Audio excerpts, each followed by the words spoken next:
Isolating oneself in a work environment can be dangerous. It could lead to low morale, missing out on perks or exciting opportunities, and worse, depression. I'm not talking about feeling isolated, but isolating yourself from the connections and social networking opportunities that remote work offers. I mean, you might be a professional, but you don't want to be a lone ranger. You need people and people need you. So let's talk about elevating your workplace relationships. I am Mama Zawonkoro, the communications influencer.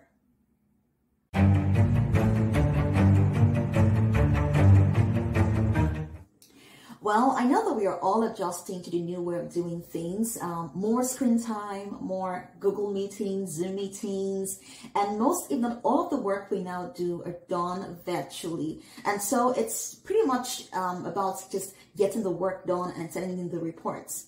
But remote work shouldn't be that rigid. You can make the right impression on your boss and even your colleagues beyond the quality of work that you churn out by positioning yourself in the way that you're spotted and you're making the right connections and you're growing your network. So these are my 5 tips for elevating your virtual work relationship. So tip 1, sound pleasant. It might be difficult to read someone's disposition over an email, but your tone can tell a lot about you. So you don't want to sound too formal, too casual, or too stiff.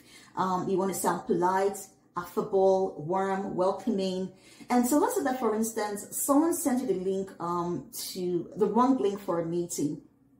And rather than say something like, I could not attend the meeting yesterday because you sent me the wrong link, you could instead say that, I'm sorry, I could not attend the meeting yesterday because the link is incorrect. So taking out those 2 words, you and wrong, just sort of reduces the intensity of the conversation. So you're now beginning to sound more positive and empathetic. And that's a good way to go.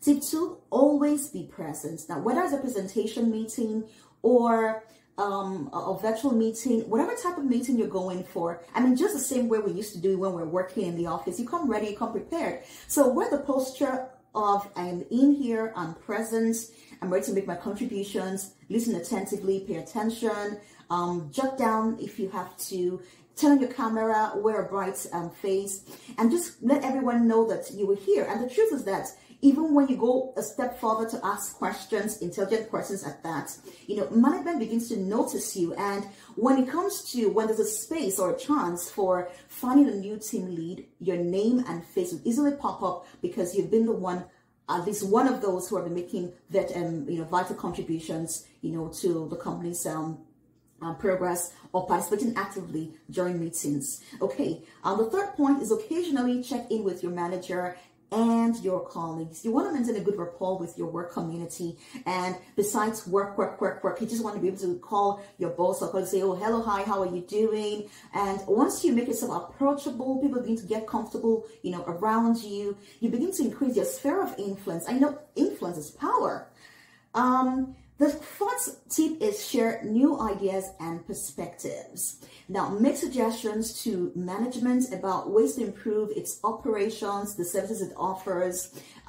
Be that person who would contribute, significantly to the progress of the company. Do not shy away from the fact that I cannot see him, I cannot see her.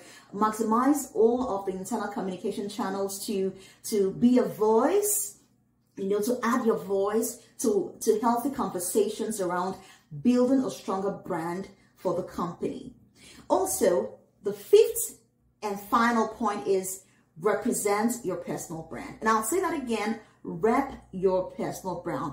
Yes, you're working for a brand, but you are a brand yourself. So let that authentic, unique style that you have show in the way you communicate and interact within the work environment. You have to make the best impression of the work you do, but beyond that, you want to be able to showcase, present yourself in the way that even within your work environment, you are known for more than the work you deliver, but the way you speak, the way you reach out to people. So I said in my final words, make the right impression of yourself, not just through your work, but how you present yourself in your virtual work environment. Until next time, bye-bye.